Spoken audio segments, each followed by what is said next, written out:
Donc oui, là je vais faire le bilan des 3 années de terrain sur la flore des toitures. Donc comme l'a dit Gilles, j'ai mis des 2 structures, c'est-à-dire que j'ai commencé au sein de l'ARB et je termine cette analyse au sein du laboratoire Image Ville Environnement de Strasbourg. Et pour ces analyses, j'ai été aidée de François Chiron de l'Université Paris-Saclay et de mon collègue de Strasbourg, Laurent Hardillon, qui est un peu spécialiste des questions génétiques. Donc on a pu ajouter un volet phylogénétique à cette étude, ce qui était assez intéressant. Je vais d'abord commencer par expliquer un petit peu notre approche, qui n'est pas forcément celle qui est couramment abordée pour l'analyse de ces toitures, et les questions posées, les méthodes, voilà, avant de passer aux résultats. Donc quand je parle de l'approche, c'est que en général, les toitures sont considérées comme des infrastructures vertes qui fournissent des services écosystémiques. Et là, notre approche visait vraiment à considérer ces espaces comme des milieux de vie, comme des habitats naturels, que l'on souhaitait comparer à d'autres milieux un peu extrêmes en ville, qui sont soumis à des conditions de forte sécheresse, d'exposition importante, de faible épaisseur de sol. Un vent fort, donc ça c'est vraiment particulier des toitures. Donc on peut comparer par exemple à la flore qu'on peut trouver dans le bitume ou sur les murs. Mais une autre particularité aussi des toitures, c'est qu'elles sont soumises contrairement au bitume ou aux autres espaces de nature en ville, elles sont très faiblement fréquentées. Donc on a des conditions extrêmes, mais aussi des fréquentations très faibles, ce qui est particulier en ville. Et donc après cette flore qu'on connaît bien, la flore au sol, c'était d'avoir une approche un peu écologique sur ces toits. Donc c'était vraiment au départ de la curiosité, quoi. Donc quelle flore abrite les toitures végétalisées? Est-ce que c'est similaire donc à ce qu'on trouve au sol? Est-ce que aussi la typologie qui est proposée par les concepteurs des toitures a une résonance écologique, donc intensive, semi-intensive, extensive? Et enfin, quels sont les effets des modes de conception, de gestion sur la biodiversité, et puis d'autres paramètres un peu contrôle comme l'âge, la surface, bien sûr. Donc là, je vous remontre la carte des toitures qu'on a analysées. Donc j'ai mis 34 et non 36 parce que sur 2 toitures, on n'avait pas toutes les données sur les sols. Donc peut-être qu'elles sont arrivées depuis, mais au moment des analyses, il manquait des données sur les sols de 2 toitures. Et donc le choix, donc Marc l'a bien dit, le choix des toitures s'est fait selon 2 critères. On voulait des toitures toutes situées dans des milieux urbains denses, donc on voulait étudier des toitures végétalisées en milieu urbain, et avec des modes de conception qui étaient le plus variés possible. Donc, et notamment ces épaisseurs de substrat assez variées pour évaluer justement ces modes de conception sur la biodiversité. Alors, donc, les facteurs à expliquer, donc, dans le cas de ce volet flore, consistait à évaluer la composition et la diversité des plantes vasculaires plantées et spontanées. Donc, on a bien distingué ce qui était planté sur ces toitures de ce qui est arrivé spontanément sur ces toitures. Attention à ne pas confondre avec local ou exotique. Une espèce plantée peut être une espèce locale. Une espèce spontanée peut être une espèce exotique. Enfin, donc, c'est 2 choses différentes. Donc, on a considéré ces espèces plantées et spontanées. On a réalisé des relevés dans 10 carrés d'1 mètre carré sur chaque toiture. Et chaque année, pendant 3 ans. Donc, on a 3 années de suivi. Et pourquoi 10 carrés d'1 mètre carré? Tout simplement parce qu'on on a pris une méthode existante d'un programme de sciences participatives du Muséum d'histoire naturelle, Vigiflore, de manière à ce que nos données sur les toitures puissent être comparées à des données au sol relevées par des botanistes dans la région. Et donc notre approche, elle a consisté à analyser 3 facettes de cette biodiversité. taxonomique, phylogénétique et fonctionnelle. Alors pourquoi? En général, donc la diversité, on l'étudie d'un point de vue taxonomique. Quelles sont les espèces présentes et en quelle abondance?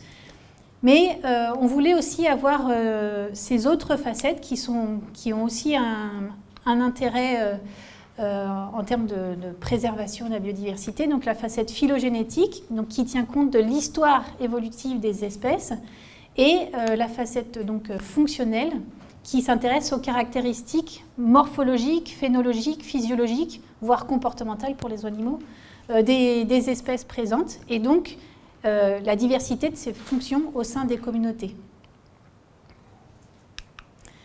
Donc ça, c'est les facteurs à expliquer. Et en termes de facteurs explicatifs, donc c'est tous les paramètres que vient de vous décrire Marc, donc tous les indicateurs agronomiques des sols, les pollutions, les modes de conception, l'intensité de gestion, qui ont été obtenus soit par ces 10 points de prélèvement, soit par des questionnaires soumis aux concepteurs. Alors, je vais commencer par ce que j'ai appelé enseignement botanique. Donc, qu'est-ce qu'on a observé sur ces toitures? Parce que, en fait, c'était un peu ce qui nous motivait pas mal, tous les naturalistes qui étions sur les toitures. C'était vraiment de voir quelle diversité, quelles espèces, est-ce qu'il y a des nouveautés, est-ce qu'il y a des espèces vraiment typiques de ces milieux. Et donc, c'est pour ça que je commence par ça. Donc au total, on a sur les carrés entre 2017 et 2019 près de 300 espèces observées, dont 30% sont plantées. Donc on a une proportion d'espèces plantées qui est, selon, on peut le voir comme faible ou forte. Et donc ce que je n'ai pas dit, c'est que outre ces relevés dans 10 mètres carrés, on a aussi réalisé un relevé exhaustif de l'ensemble de la toiture pour essayer de capter des espèces peut-être plus ponctuelles ou accidentelles sur ces toitures. Donc ces relevés exhaustifs nous amènent à plus de 400 espèces observées. Ah oui, alors ça c'est l'arbre phylogénétique donc, qui a été fait par mon collègue Laurent Hardillon, de l'ensemble de ces 292 espèces, avec en vert les espèces spontanées et en rouge les espèces plantées. Et ce qu'on voit donc d'abord, c'est qu'on a deux grandes familles qui sont très bien représentées, les poacées et les astéracées, ce qui est un peu ce qu'on voit un peu partout en ville, c'est en milieu tempéré les familles les plus représentées. Mais ce qu'on voit aussi, c'est que les espèces plantées et spontanées sont également réparties sur tout l'arbre. À part peut-être quelques familles, donc comme par exemple les Lamiacées, qui sont surtout composées d'espèces plantées, les Boraginacées également, et puis d'autres familles où c'est essentiellement des espèces spontanées, comme les Fabacées par exemple. Alors, concernant les espèces les plus fréquemment observées sur ces toitures, on a à la fois des spontanés et des plantés. Donc, par exemple, l'orpin blanc est en général une espèce qui arrive spontanément sur ces toitures. Par contre, l'orpin d'Espagne et l'orpin du Kamchatka sont des espèces qu'on ne trouve pas spontanément, donc qui ont été introduites sur ces toitures sous la forme de caissettes précultivées en général. Et la vulpiquedra, qui est une espèce qui arrive elle aussi spontanément sur ces toitures. Et donc ces 4 espèces sont typiques de milieux sablonneux, secs, bien adaptés aux conditions extrêmes de ces toits. Après, ce qui était intéressant, c'est que contrairement à d'autres espaces fortement anthropisés en ville, on a une quantité assez importante d'espèces menacées ou rares qui ont été observées sur ces toitures. Donc, par exemple, le gaillet de Paris, qui est donc typique de ces milieux secs et sablonneux, qui est une espèce vulnérable en Île-de-France. L'Acrépis fétide, qui est aussi une espèce de milieu rocailleux, mais plutôt friche et chemin, donc une espèce plutôt méditerranéenne et qui est en danger critique en Île-de-France. Alors le nom vernaculaire, je crois que c'est le pseudo-gnafale blanc jaunâtre, qui est en danger en Île-de-France. Vous voyez, les milieux, c'est toujours à peu près les mêmes, des milieux sablonneux. Là, c'est normalement un peu plus humide. Le muflier des champs, donc plutôt des milieux cultivés, mais toujours sur des sols sablonneux, et qui est en limite, limite menacée. Donc ça, c'est pour les espèces pour lesquelles on a ces statuts de menace.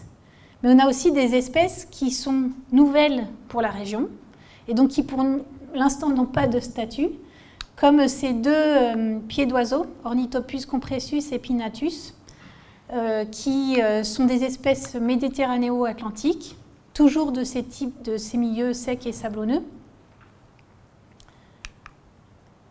Et puis d'autres, le gaillet des murs, Petrorargia saxifraga, je ne me rappelle plus de son nom, et le polypogon de Montpellier. Vous voyez vraiment, c'est des espèces qui sont cantonnées soit à la façade atlantique ou à la Méditerranée, et qu'on retrouve de manière très particulière sur ces toits. Donc les conditions de ces toits permettent vraiment le développement d'espèces particulières. Donc peut-être les futures espèces urbaines adaptées à des conditions plus chaudes.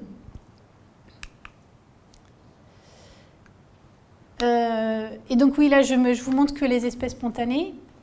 Donc une autre, la Rostraria cristata, et celle-là, donc une espèce australienne, Dysphania pumilio. Donc on a, outre ces espèces méditerranéo-atlantiques qui arrivent sur ces toits, on a aussi des espèces qui viennent de plus loin.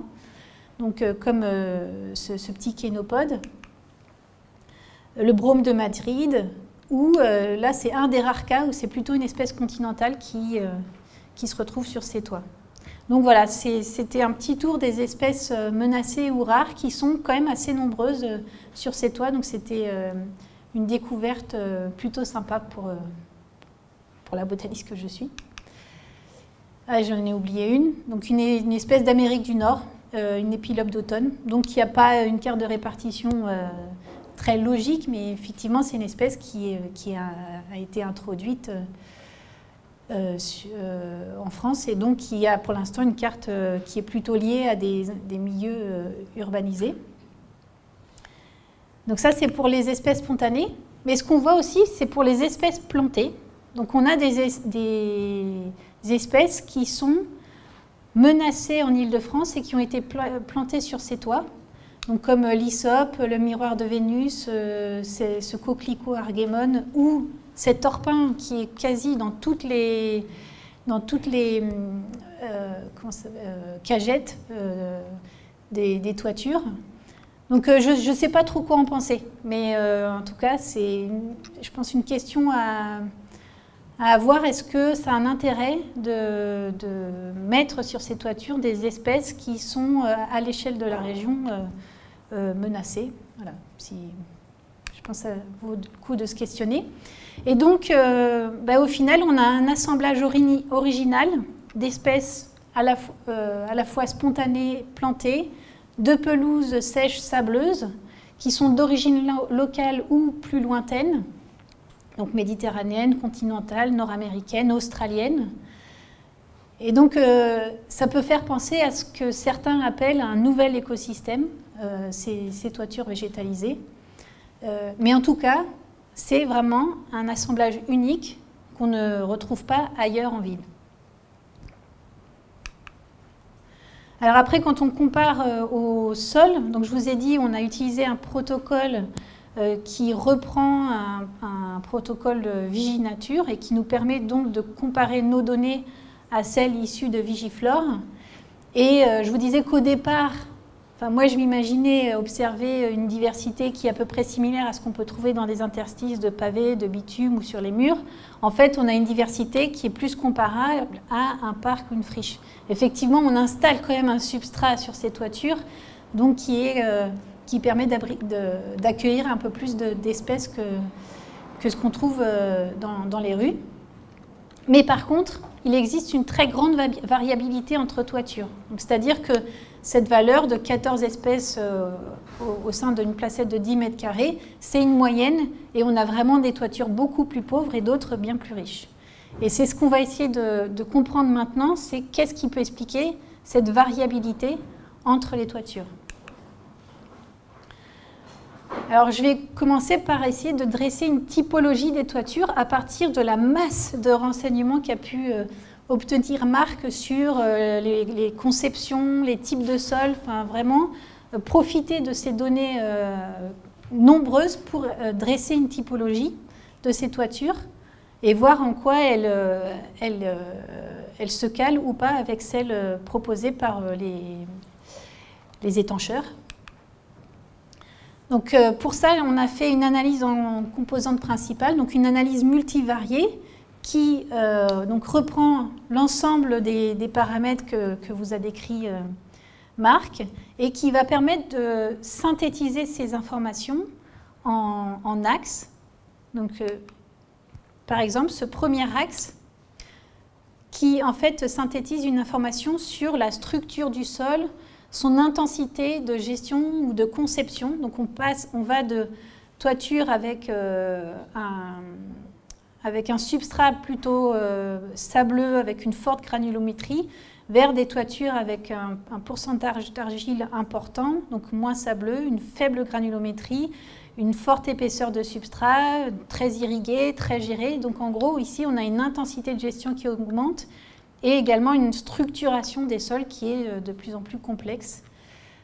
Donc on peut synthétiser cet axe en structure du sol. Enfin, c'est un choix de nom, après on peut le changer. Et je vous ai mis en exemple deux toitures qui sont aux deux extrêmes. La toiture du parc des expositions, dont Marc vous a déjà parlé, donc avec un substrat très fin et surtout formé de pouzzolane. Et ici, la toiture de l'école de la biodiversité avec un substrat beaucoup plus épais, et des terres agricoles et une gestion plus importante. Le deuxième axe, alors là, peut-être que ça va faire... je ne sais pas, je ne maîtrise pas très bien ces paramètres, mais il me semble que c'est un axe qu'on peut appeler activité ou fertilité des sols, avec des sols qui ont une biomasse microbienne plus importante, une quantité d'azote, de matière organique plus élevée. Après, donc, de ce qu'a dit Marc, la CEC, c'est peut-être pas très logique de l'avoir par là-haut, mais enfin, il me semblait que ça marchait bien. Et ici, donc, C sur N dans l'autre sens. Donc, en gros, on a voilà, un axe qu'on pourrait dire d'activité ou de fertilité des sols, avec deux exemples de toitures. Aux deux extrêmes, la toiture du muséum, le bâtiment d'entomologie, vous voyez qui est entouré de bâtiments, et cette toiture dans le bois de Boulogne, du WWF, qui, elle, par contre, est entourée de pas mal d'arbres qui peuvent avoir une influence sur cette fertilité, donc notamment par les feuilles qui tombent sur les toits peuvent augmenter cette activité des sols et expliquer donc cette forte valeur pour ces toitures. Et puis on a bien sûr des paramètres qui ne sont ni tirés par ce premier axe, ni tirés par ce deuxième axe, qu'on va prendre comme valeur, enfin paramètre contrôle, la surface, l'âge et la hauteur du bâtiment. Alors voilà maintenant les toitures qui sont donc réparties sur ces deux axes. On voit, pour l'instant sans faire de classification, il semble y avoir deux grands groupes. Et si je plaque sur ce dessin, enfin sur ce graphique, les typologies des concepteurs, ben ça marche assez bien. On a les toitures intensives à droite, semi-intensives ici, et puis extensives là, avec à l'intérieur les wild roofs. Ça marche assez bien, sauf peut-être pour les extensives où on a vraiment quand même une grande variation sur l'axe 2 qui n'est pas séparé en différents groupes. Et donc là, ce qu'on a fait, ben, c'est une classification sans a priori de ces toitures qui donne ce résultat. Donc cette classification hiérarchique, elle nous donne 4 groupes et qui sont répartis comme ça. Et on a essayé de leur donner des noms. Donc on a à nouveau ces toitures intensives. Et par contre, on n'a plus cette deuxième classe de semi-intensifs qui était un entre-deux. Et pour les toitures extensives, on a 3 sous-catégories qu'on a nommées extensives peu fertiles, moyennement fertiles et très fertiles, les 2 toitures du Bois de Boulogne qui sont un cas assez particulier. Et donc on a cette nouvelle typologie qui se base donc sur l'ensemble des données qu'on a pu récolter sur ces toitures et qu'on va évaluer, voir s'il y a une résonance écologique de cette classification. Donc ce qu'on peut retenir, c'est qu'on a 2 choses qui changent par rapport à la typologie proposée par les concepteurs. C'est d'une part qu'on perd cette catégorie semi-intensive et d'autre part qu'on détaille la catégorie extensive. Donc est-ce qu'il y a une cohérence écologique de cette typologie? Alors là, sur ce graphique, donc je reprends les couleurs des 4 types de toitures qui sont ici, extensive, peu fertile jusqu'à intensive. On a regardé les richesses taxonomiques, phylogénétiques et fonctionnelles, et ce pour les espèces plantées et spontanées. Et donc la première chose qu'on peut voir sur l'ensemble ici, c'est que la contribution des espèces spontanées est bien plus importante que les espèces plantées, que ce soit pour la richesse taxonomique, phylogénétique et fonctionnelle, mais qui est notamment visible pour les toitures intensives. Et ensuite, on voit une différence de richesse entre ces toitures intensives, donc, qui est visible surtout pour les espèces spontanées et qui est représentée par une lettre différente. Donc ça se voit bien pour la richesse taxonomique. Les 3 toitures extensives ont une diversité similaire, par contre, elle est plus importante pour les intensives. Et c'est à peu près la même chose pour les 2 autres diversités. Il y a quand même quelques variations, mais en gros, on voit des différences entre extensives et intensives, et entre plantées et spontanées. Et là, je vous ai mis en exemple, mon collègue a réalisé ces arbres phylogénétiques pour l'ensemble des toitures. Donc c'est toujours le même arbre et il allume en fait les espèces présentes sur cette toiture pour voir où elles se placent dans l'arbre. Et là, ce qu'on voit, c'est que sur les toitures intensives, on a une répartition des espèces qui se trouvent sur l'ensemble de l'arbre, alors que pour cette toiture extensive, c'est qu'une petite portion de l'arbre qui est représentée. Donc ce qui est qui illustre cette diversité phylogénétique plus faible sur les toitures extensives que sur les toitures intensives. Après, on a regardé aussi les différences en composition. Donc on ne s'intéresse pas seulement à la quantité d'espèces observées, mais aussi à la composition, de quoi sont composées ces toitures. Et à nouveau, en comparant donc il y a des couleurs qui ont changé. Bon, le bleu marine, il faut le voir comme du vert.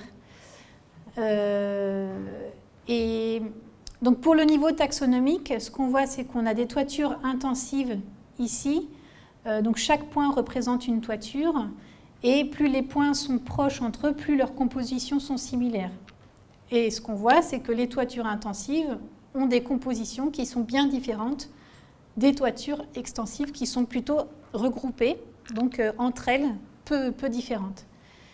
Et là, simplement, en termes d'espèces, on a 109 espèces qui sont uniquement observées dans les toitures intensives, 61 uniquement sur les toitures extensives et 122 qui sont à cheval entre les deux. Au niveau fonctionnel, on voit aussi assez bien cette différence entre les toitures intensives et extensives, ce qui signifie qu'on a une sorte de complémentarité entre ces 2 types de toitures. Donc même si les toitures extensives sont plus pauvres au niveau fonctionnel, elles ont des attributs fonctionnels différents des toitures intensives. Donc il existe une complémentarité entre ces 2 types de toiture. Et ce qui est intéressant, c'est que là, je n'ai pas distingué planté et spontané, ça devenait illisible. Mais par contre, globalement, on voit aussi, là j'ai pris 3 exemples de caractéristiques des plantes. Donc par exemple, les espèces entomophiles, à l'échelle de la communauté, quelle est la proportion d'espèces entomophiles sur une toiture? Mais on voit que cette proportion d'espèces entomophiles, elle est plus importante parmi les plantés que parmi les spontanés. Par contre, on voit un début de floraison qui est plus tôt pour les espèces plantées, les espèces spontanées florissant un peu plus tardivement dans la saison. Et un grand décalage aussi, c'est pour la proportion d'espèces annuelles qui sont bien plus importantes chez les espèces plantées que les espèces spontanées, que pour les espèces plantées qui sont essentiellement des espèces vivaces. Et donc là, on peut voir, pour ce dernier trait, une complémentarité qui peut être intéressante. C'est-à-dire que ces espèces plantées, elles forment un couvert qui est toujours, qui est dense et toujours présent, et elles peuvent servir de nurse pour ces ces espèces spontanées annuelles qui vont pouvoir profiter de ces espèces présentes toute l'année pour s'implanter et croître à l'abri de ces toitures, de ces espèces vivaces plantées. C'est compliqué toutes ces typologies. Et enfin, pour la phylogénie, donc la différence, elle est significative entre intensive et extensive, mais on voit que c'est quand même moins présent, moins visible que pour le niveau taxonomique ou fonctionnel.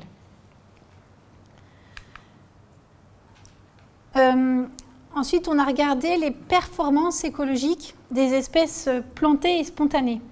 Et là, en fait, ce qui m'intéressait de voir, c'était en gros les espèces spontanées, donc elles arrivent spontanément, donc les conditions des toitures leur conviennent. C'est, on va dire, leur optimum pour croître, survivre, se reproduire. Par contre, les plantées, elles ont été introduites, donc elles ne sont pas forcément dans leur optimum sur ces toitures. On a fait un choix d'espèces à planter sur ces toitures, mais est-ce que c'est vraiment les bonnes conditions pour ces espèces? Donc pour ça, j'ai regardé les performances écologiques de ces espèces plantées et spontanées, donc qui sont données par des indices qu'on trouve dans des bases de données, les indices d'Ellenberg, qui classent pour plusieurs paramètres les espèces en fonction, par exemple, de leur tolérance à la luminosité, leur tolérance à un degré d'humidité du sol plus ou moins important, à un sol plus ou moins riche en nutriments ou à un sol plus ou moins acide. Et donc, à partir de ces données pour une espèce, on fait la moyenne à l'échelle de la communauté et on obtient les performances écologiques des communautés plantées et spontanées. Voilà les résultats. Donc, à nouveau, la première chose, c'est de regarder les différences entre les plantés en blanc et les spontanés en gris. Et on voit qu'on a des décalages importants, que ce soit pour la luminosité, l'humidité ou la richesse en nutriments. Par contre, pour la réaction du sol, on est à peu près dans les mêmes valeurs pour les plantés et les spontanés. Ce qui veut dire que là, ce qu'on voit, c'est que pour ces trois paramètres, les espèces spontanées supportent des degrés de luminosité, enfin on va peut-être le voir dans l'autre sens, les espèces qu'on a plantées sont adaptées à des conditions de luminosité, d'humidité et de richesse en nutriments beaucoup plus extrêmes que les spontanées. C'est-à-dire qu'on se force à choisir des espèces à planter sur les toitures qui sont associées à des conditions environnementales extrêmes, alors qu'on pourrait en fait élargir un peu le panel d'espèces à planter sur ces toitures, puisqu'on voit que les espèces spontanées sont associées à des degrés de luminosité moindres, à des degrés d'humidité plus élevés ou des richesses en nutriments aussi plus élevées. Voilà. Et donc, ce qu'on peut dire sur cette première partie de cohérence écologique de la typologie des toitures, c'est la première chose, les toitures intensives sont, mais comme attendu, bien plus riches en espèces, que ce soit au niveau taxonomique, fonctionnel ou phylogénétique, que les toitures extensives, et ce, notamment grâce à la contribution des espèces spontanées. Ce qu'on voit aussi, c'est qu'on a une complémentarité des toitures, tant du point de vue des espèces que de leurs traits. et une complémentarité entre espèces plantées et spontanées. Et enfin, la dernière chose, c'est qu'on a vraiment 2 catégories de toitures qui sont vraiment sensibles, en termes en tout cas de diversité floristique.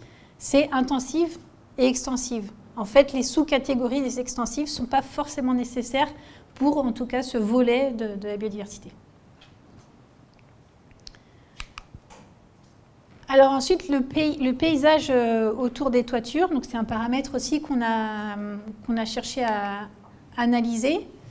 Donc ça, on l'a... Pardon, je bégaye.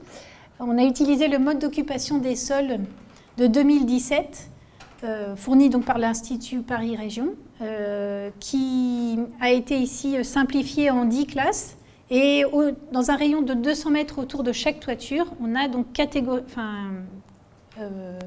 caractérisé le paysage avec tout ce qui est bâti en rouge et tout ce qui est naturel en vert, avec des gradients au sein de ces catégories.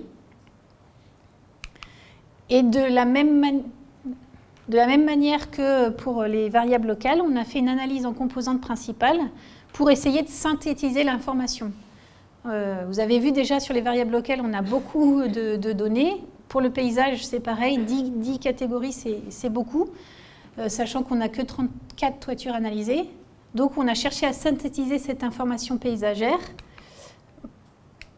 qui est ici. Donc ce premier axe, on voit qu'on a tous les éléments naturels à droite et puis les éléments urbains à gauche. Donc on a en gros un axe ici qui va de l'urbain vers le naturel et un deuxième axe qui va, voilà, je ne sais pas ce qui s'est passé avec cette flèche-là, d'étalement urbain, donc avec des milieux assez denses, donc les habitats collectifs, l'équipement, c'est tout ce qui est hôpitaux, écoles, mairies, etc., vers du bâti plus lâche, habitat individuel, tout ce qui est activité, transport. Donc ce deuxième axe serait plutôt un axe d'étalement urbain. Donc on a des toitures qui sont dans des contextes variés en termes d'urbanisation et d'étalement. Et donc ce qu'on a maintenant, enfin ce que je vais présenter maintenant, c'est évaluer ces effets donc locaux, donc toutes ces variables décrites par Marc, et paysagers sur la flore, donc en prenant ces 2 analyses et en réalisant des modèles à partir des axes définis et des variables contrôle. Et ce, à la fois sur les espèces spontanées et plantées, et sachant qu'on a des diversités phylogénétiques et fonctionnelles qui sont fortement corrélées à nos diversités taxonomiques. Je vous montre les résultats uniquement sur la diversité taxonomique. Alors je vous présente les résultats dans l'ordre des facteurs les plus importants aux moins importants. Donc ce qui explique d'abord la plus grande variance de cette diversité taxonomique. Donc le premier facteur, c'est la structure du sol, c'est notre premier axe d'intensivité. Et ce qu'on voit, donc à droite, on a les effets positifs, à gauche, les effets négatifs. En gris, toujours les espèces spontanées, en blanc, les espèces plantées. On voit que cette structure du sol a un effet positif sur la richesse donc, totale, ce qui est en noir, et qui est notamment lié à la richesse en plantes spontanées, aussi reliée positivement à cette structure du sol. Par contre, les espèces plantées sont corrélées négativement à cette structure du sol. Alors, structure du sol, vous voyez, c'est un axe. Et donc, on peut détailler un petit peu les variables de cet axe. Donc, en commençant par l'épaisseur du substrat. Et là, on peut définir des seuils, ce qui peut être utile, a priori, pour concevoir des futurs toits. Ce qu'on voit, c'est qu'on a une richesse floristique qui augmente au fur et à mesure que l'épaisseur du substrat augmente, et elle semble atteindre un plateau vers 25 cm, au-delà duquel cette diversité n'augmente plus. Donc en gros, c'est 25 cm minimum, et au-delà, ça n'aura plus d'influence sur la diversité floristique, ça aura de l'influence sur les capacités de rétention en eau, enfin sur d'autres facteurs, mais en tout cas, si le but c'est d'accueillir une diversité en espèces importante, 25 cm semble être un seuil suffisant.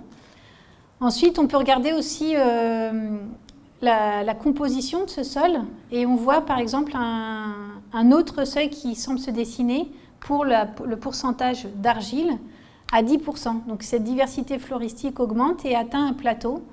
Et donc 10% d'argile minimum permet d'avoir une diversité floristique importante. Et à l'inverse, pour le sable, vous savez, enfin, on l'avait sur la gauche de l'axe, il ne faut pas dépasser 60% de sable. Si on dépasse cette quantité, la diversité en plantes chute. Donc ça, c'est des seuils pour augmenter ce facteur-là, richesse floristique. Le deuxième facteur qui agit sur cette richesse taxonomique, c'est l'année de conception. Donc il faut essayer de se torturer un peu l'esprit. L'année de conception, c'est l'inverse de l'âge. Donc là, en gros, on a un effet positif de l'année de conception, donc un effet négatif de l'âge sur la richesse floristique, ce qui est complètement inattendu. Et donc effectivement, on voit ici, donc, plus on va vers des toitures récentes, plus on a une richesse qui augmente. Bon, par contre, ce qu'on voit aussi là, c'est qu'on a toute une période où on n'a pas de toiture échantillonnée. En fait, le choix des toitures, je vous l'ai dit, c'est fait en fonction des modes de conception et du contexte urbain. Et donc, il y a pas mal de paramètres pour lesquels on n'a pas d'une grande variabilité, notamment les années de conception. On a des toitures très anciennes, des toitures très récentes, et puis on n'a pas tout le gradient entre les deux. Mais par contre, ce résultat inattendu, il peut s'expliquer. Enfin, une des hypothèses serait que ces toitures, elles ne sont pas pérennes. Et effectivement, sur certaines toitures, comme ici là, au château de Vincennes, la première année du suivi, on avait une végétation qui était assez dense. Et puis là, alors je ne sais plus si c'est en 2018 ou 2019, tout le sol s'était érodé, le feutre est devenu apparent. Et puis sur d'autres toitures, c'était assez visible, où on voit en fait ces couches soit de feutre ou de plastique qui sont en dessous des substrats installés.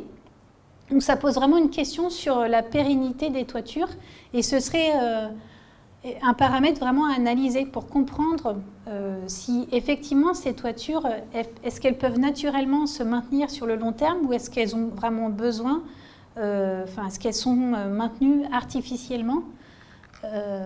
Après, on a quand même des exemples comme la toiture de Seine-Saint-Denis où il n'y a rien qui est fait, qui a au moins 30 ans. Donc il faut comprendre quels sont les paramètres qui permettent vraiment à une toiture de se maintenir dans le temps. Voilà, donc un effet inattendu, mais ce n'est pas le seul.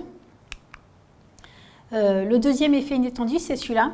Donc le troisième paramètre qui agit sur la richesse, c'est la surface de la toiture. Elle aussi, un effet négatif. Et alors cet effet, une hypothèse, hein, mais pour ces deux effets, c'est vraiment des hypothèses que je vous soumets, on peut en discuter. C'est que, par exemple, le parc des expositions, qui est la toiture vraiment la plus grande qu'on ait sur notre échantillon, donc on a une surface qui est très exposée au vent, qui n'est pas entourée soit de bâtiments, soit de végétation, et donc qui est peut-être soumis à des conditions plus extrêmes que des toitures plus petites qui seraient entourées soit de bâtis, soit de verre, mais qui permettraient de limiter peut-être ces effets climatiques sur ces toits. Et donc une façon peut-être de vérifier ça, ce serait de regarder au niveau des traits des espèces. Est-ce que sur ces toitures de grande surface, on a des espèces de performance écologique, comme je vous ai montré, plus extrêmes que sur les toitures de petite surface, où peut-être les performances sont moins extrêmes. Donc ce serait une manière de vérifier cette hypothèse. Le quatrième paramètre, c'est l'activité du sol. donc, qui n'a pas d'effet sur les espèces plantées, et puis à peine pour le total, mais un effet positif sur les espèces spontanées. Et là, je peux détailler, donc toujours comme on est sur un axe, on peut détailler sur quelques paramètres. Et ce qu'on voit par exemple, c'est une relation positive entre la richesse floristique et la biomasse microbienne, ce qui est assez attendu. Et ce qui a déjà été montré il y a un an dans une étude qui a montré que en fait, cette biomasse microbienne facilite la tolérance et la résilience des plantes à des stress environnementaux qui sont importants sur ces toitures. Le deuxième effet, le rapport C sur N. Je laisserai peut-être les experts nous expliquer cette relation. Donc on a une relation positive. Donc C sur N, ça illustre la vitesse de décomposition de la matière organique. Et donc elle est moins disponible, c'est ça. Ça pourrait s'expliquer. La flore, on a une diversité floristique souvent plus importante sur des sols pauvres. Donc par exemple, une pelouse sèche, sableuse, elle sera plus riche en espèces qu'une prairie fortement amendée. Et donc c'est peut-être la même chose qui se passe sur ces toitures. On a une décomposition de la matière organique plus lente, donc moins disponible. Donc, en gros, les espèces seront moins compétitives entre elles. Il y aura plus de niches écologiques disponibles, ce qui peut expliquer peut-être cette relation. Mais je crois qu'on a un expert plus tard qui en parlera. Dernier paramètre local qui joue sur cette richesse floristique, c'est la hauteur du bâtiment, donc qui a un effet positif sur la richesse totale et la richesse en spontané. Et on peut aussi peut-être voir un seuil, mais il aurait fallu avoir des toits, une plus grande variabilité de hauteur de bâtiments pour le tester. En fait, on a beaucoup de bâtiments petits et peu de bâtiments hauts. Mais on a l'impression qu'autour de 7 mètres, j'ai mis environ 3 étages, on a une diversité floristique intéressante et puis qui a une sorte de plateau. Enfin là, ça fait plutôt une vague. Mais en tout cas, cette richesse, elle augmente avec les étages et elle semble atteindre un seuil à partir de 3 étages.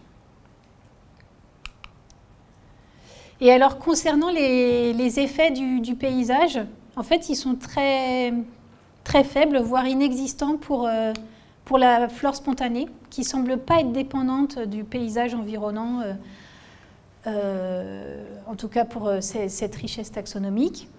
Il y a un effet très limite pour la richesse totale de l'étalement urbain.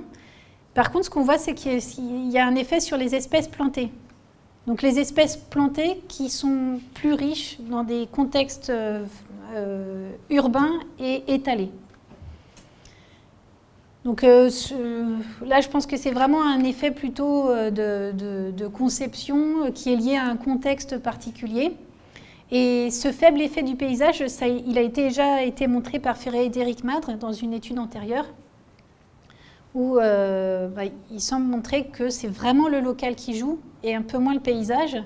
Et ça, je pense que c'est très intéressant pour les concepteurs de savoir que c'est vraiment à leur niveau que tout se joue. Le paysage vient vraiment en dernière position sur la diversité qu'on observe sur ces toitures. Donc pour cette partie-là, ce qu'on peut conclure, c'est le rôle prédominant des facteurs locaux par rapport au paysage. Savoir qu'il est possible d'agir sur l'épaisseur et la composition des sols pour améliorer nettement l'accueil de la flore. Et puis ces effets contre-intuitifs de l'âge et de la surface qui seraient à creuser et à mieux comprendre. Je ne sais plus ce que j'ai après. Ah ben la conclusion. Ouais, voilà. Donc ce qu'on peut conclure, c'est que d'abord, au niveau naturaliste, on a une diversité surprenante sur ces toitures. Donc, c'est des milieux riches, mais en plus qui sont composés d'une diversité en espèces rares et menacées assez conséquente. C'est aussi des toitures qui accueillent des voyageuses, notamment qui viennent du sud, mais qui peuvent aussi venir de plus loin. On voit un contraste important entre les toitures intensives et extensives, avec un rôle, une contribution majeure des espèces spontanées, sachant quand même qu'on a une complémentarité entre ces spontanés et ces plantés. La question que je vous ai posée, est-ce que ça a un intérêt de semer des plantes rares ou menacées? Je ne sais pas trop y répondre. Et donc, j'espère qu'avec cette présentation, ça peut fournir quelques orientations pour la conception des futures toitures. Et comme l'a dit Marc, ce qui compte, c'est vraiment de diversifier ces conceptions. Et deux questions qui restent en suspens, c'est quelle pérennité des toitures. Donc moi, ça me questionne vraiment cet effet de l'âge. Et quel lien avec le reste de la biodiversité. Donc ça, je pense que Iminki en parlera après. Là, je vous ai mis un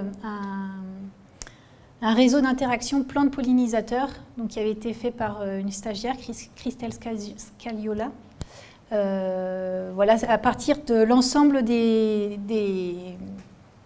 suivis photographiques des insectes pollinisateurs, des CIPIPOL, elle a pu dresser le réseau d'interaction, donc avec à droite les grandes familles de plantes et à gauche les grandes familles de pollinisateurs, et montrer par exemple le rôle important des crassulacées, tous ces orpins, dans ce réseau d'interaction.